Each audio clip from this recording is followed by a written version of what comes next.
This podcast provides a variety of helpful hints of how best we can be more authentic, more sincere in our interests of working with others and serving those around us.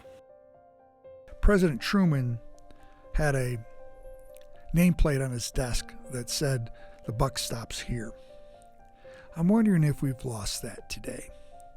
I look at what major corporations are doing with apps and the inability to actually get someone on the phone. The long waits in lines, long before the pandemic. It just seems like corporations are distancing themselves from the customer and doing everything they can to make it difficult to actually talk to a real person. The other day, I received a food order from one of our local restaurants, and on the box, it was signed by the owner of the restaurant. That was impressive. Last Sunday, I got a phone call from a roofer here in town. Something happened to my roof. I got a phone call on Sunday morning responding to an email that I'd sent him earlier that day. Much different than trying to get on the phone a major representative from a major corporation. I think that as we think about owning our work, that there's a huge void to be filled with individuals that are committed to owning their work, to be able to have the buck stops here, that we do everything we can to meet your needs as an individual consumer or a potential customer. I read a book a while back by John Nesbitt.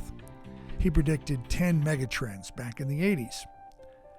Now, one of his trends was he mentioned that we're going to move into some high-tech areas, and technology is going to be huge. And he was right about that.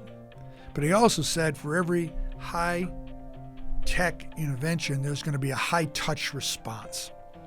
I think we need that today more than ever.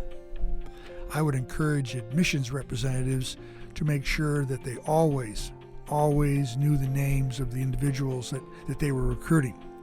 That we pride ourselves at sending out handwritten notes to prospective students in purple pens on purple paper.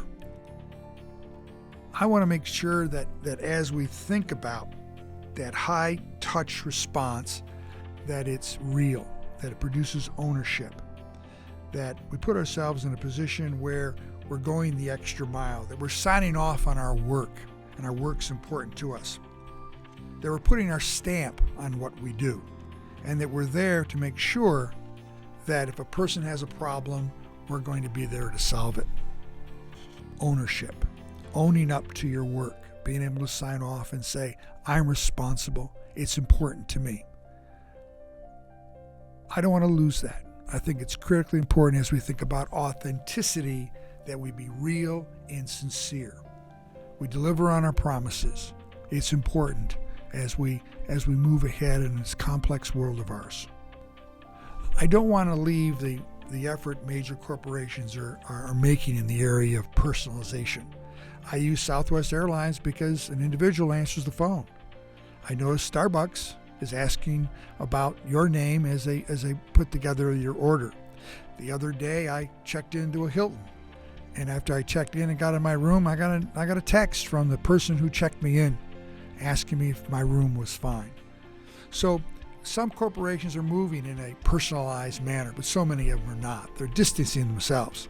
I think it's a niche for that small business owner to make sure that they are personalized, that they're embracing the opportunity to connect with customers as well as potential customers.